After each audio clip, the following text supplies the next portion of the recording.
of the second speaker or second personality who had a great impact on my life, and that was Dr. Israr Ahmed. Dr. Israr Ahmed, may Allah grant him Jannah, he was one of the best Urdu-speaking orators in the world that I know of.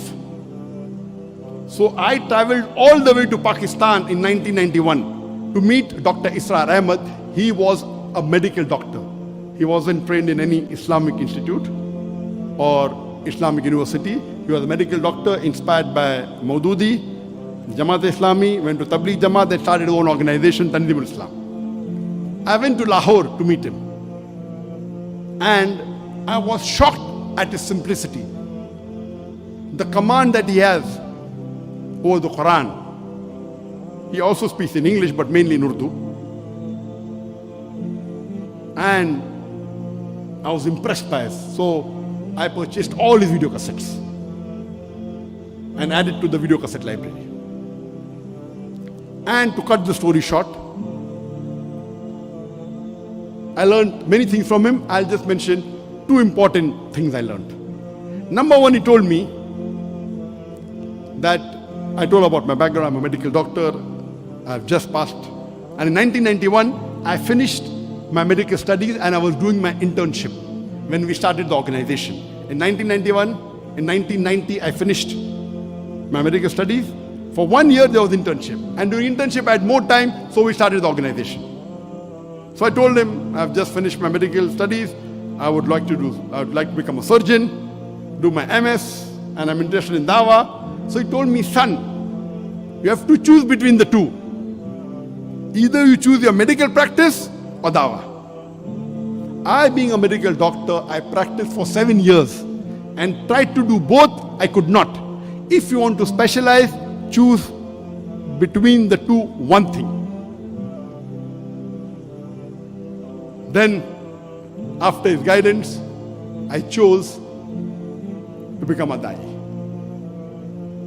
The second thing I learned from him was, he told me that if you want to become a Dai, see to it that you make your personal needs the minimum. I said, why? He said, if you make your personal need the minimum, with the least amount of monthly requirement, you can speak the truth more easily.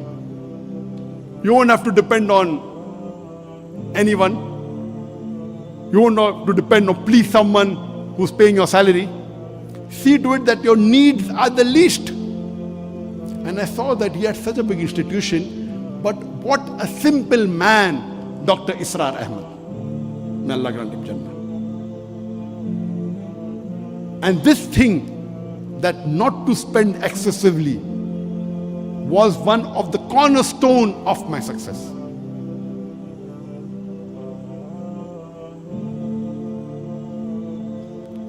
Just in case I forget, towards the end I may tell you, but today I require only 2,000 ringgit a month for me and my wife to survive. Only 2,000 ringgit. Very comfortably. Very comfortably. Not for my Dawah activity. Dawah activity, though I have to travel, fly, I pay my own money, that's different. That may be in large amount, but for my personal needs, 2,000 ringgit is sufficient. In Bombay, it was 40,000 rupees. Here it is 2,000 ringgit, sufficient. Inshallah, time permits, I'll come to it later on. So these two things I learned from Sheikh Ahmad Didan. And when I came back, I told my parents, initially when we started the organization, Islamic Research Foundation, I told my parents I will only be giving 2 hours a week.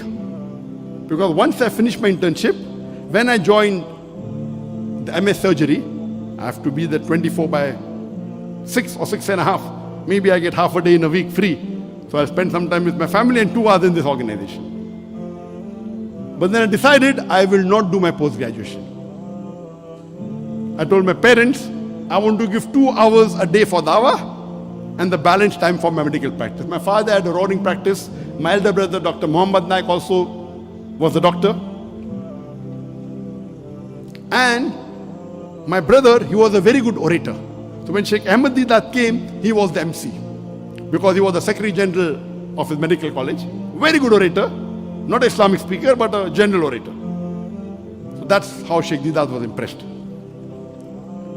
So I told my parents, 2 hours dawah, remaining medical practice. After a couple of months, I said 50% dawah, 50% medical practice. They said no problem. Then I said 2 hours medical practice, remaining dawah. They said no problem. Then after maybe a year or so, I said full-time dawah. They said no problem.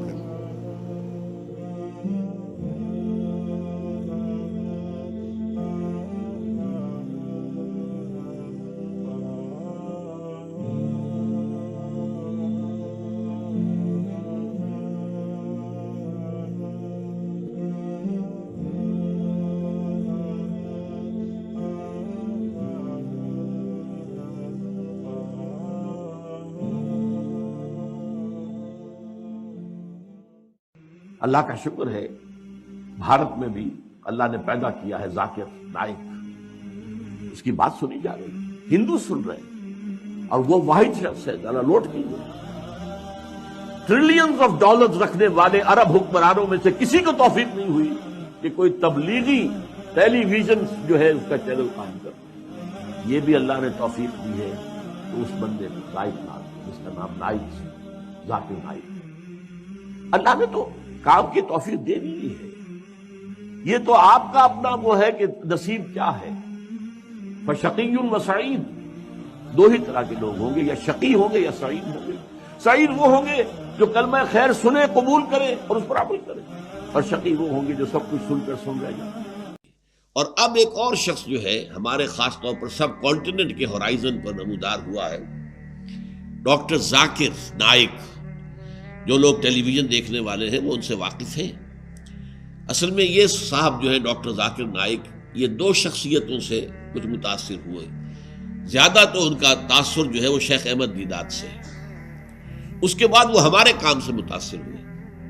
آج سے 10-12 سال پہلے آئے تھے یہاں لاہور, مجھ سے ملاقات کی, اور 60,000 روپے کے میرے کیسٹ, آڈیو ویڈیو وہ لے کر گئے, اور انہوں نے بلکہ کہا کہ جو اعلیٰ ترین کیسٹ ٹیپ ملتی ہو بازار میں اس پر مجھے تیار کروا کے دیں. اور وہاں پر وہ IRF کے نام سے ان کا ادارہ ہے, اسلامک ریسرچ فاؤنڈیشن, اور وہ بہت عرصے سے چینل کے اوپر میرے جو دروس ہے قرآن مجید کے وہ دکھا رہے ہیں.